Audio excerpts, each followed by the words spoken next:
Bismillahirrohmanirrohim. Assalamualaikum warahmatullahi wabarakatuh. Prabu Siliwangi adalah raja arif dan bijaksana dalam memimpin kerajaan Pajajaran. Selain terkenal sebagai raja yang dapat mengayomi rakyatnya, Prabu Siliwangi juga terkenal dengan kesaktiannya, hingga Prabu Siliwangi ditakuti dan disegani lawan-lawannya.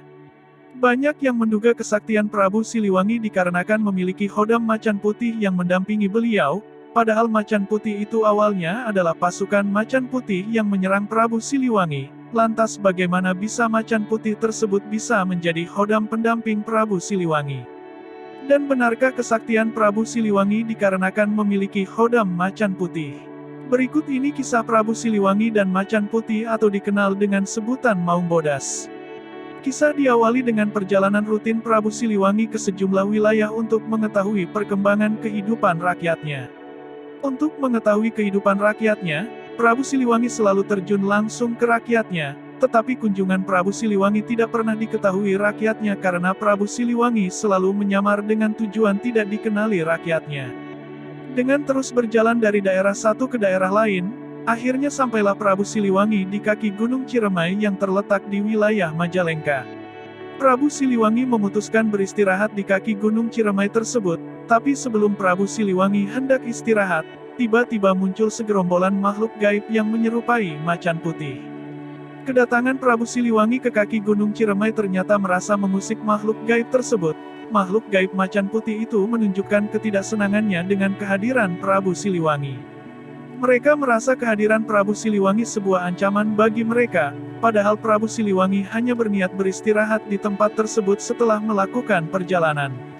Tanpa menyapa, makhluk gaib macan putih itu langsung menyerang Prabu Siliwangi dari segala arah. Puluhan macan putih bermunculan dan menyerang Prabu Siliwangi dengan membabi buta. Mendapat serangan tersebut dengan kesaktian yang dimilikinya, Prabu Siliwangi berhasil menghindar dari serangan tersebut, tapi macan putih malah makin banyak dan terus menyerang Prabu Siliwangi akhirnya. Dikarenakan terus diserang bertubi-tubi, Prabu Siliwangi pun mengeluarkan kesaktiannya untuk melawan. Pertarungan sengit pun terjadi beberapa kali, puluhan macan putih berhasil dipukul mundur Prabu Siliwangi, tapi macan putih tersebut kembali menyerang bahkan semakin banyak berdatangan. Walau dikepung dari berbagai arah, Prabu Siliwangi masih dengan mudah melawan sekumpulan macan putih tersebut, bahkan puluhan macan putih berhasil dilumpuhkan.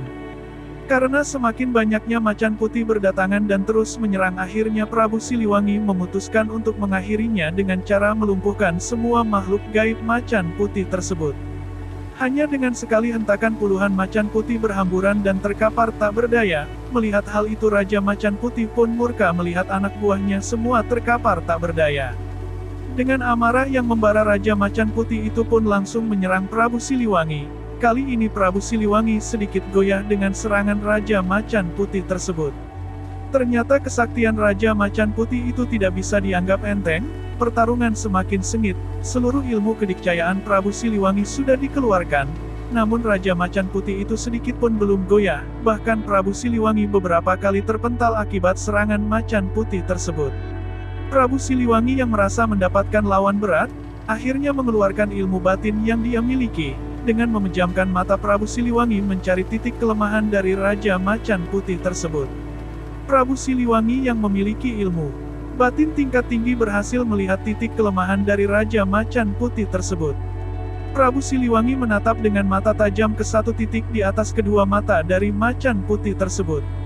Setelah itu Prabu Siliwangi kembali mengeluarkan ilmu kesaktiannya. Kali ini serangan Prabu Siliwangi mengarah pada satu titik kelemahan Raja Macan Putih itu. Dengan sekali hentakan Prabu Siliwangi berhasil mengarahkan pukulannya dengan tepat di atas kedua mata macan putih itu. Dan seketika Raja Macan Putih itu pun terjungkal dan langsung menyerah kalah karena macan putih sadar kalau Prabu Siliwangi sudah mengetahui titik kelemahannya. Jika pertarungan dilanjutkan pasti Raja Macan Putih tersebut tidak akan bisa mengalahkannya. Dengan bersujud dan menyerah kalah, Raja Macan Putih itu pun meminta kepada Prabu Siliwangi untuk menjadikan tuan dari mereka dan mengabdi kepada Prabu Siliwangi sekaligus menjadi pendamping bagi Prabu Siliwangi.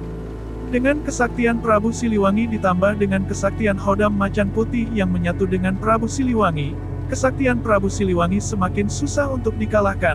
Bahkan dalam setiap peperangan pasukan kerajaan Pajajaran selalu dibantu pasukan gaib Macan Putih hingga menjadikan kekuatan kerajaan Pajajaran susah untuk dikalahkan. Dan konon, kerajaan Majapahit dengan Pati Gajah Mada yang ingin menaklukkan kerajaan seluruh wilayah, hanya kerajaan Pajajaran yang tidak bisa ditaklukkan. Padahal kerajaan Pajajaran adalah salah satu target Pati Gajah Mada sebagai kerajaan yang harus ditaklukkan dan menjadi kerajaan di bawah kepemimpinan Majapahit, tapi sampai seluruh kerajaan di tanah air hilang hanya kerajaan Pajajaranlah yang tidak takluk dari kerajaan Majapahit. Semoga cerita kali ini bermanfaat, lebih dan kurangnya mohon dimaafkan. Jangan lupa untuk like, komen, dan subscribe channel kami. Sampai jumpa di video berikutnya. Terima kasih. Wassalamualaikum warahmatullahi wabarakatuh.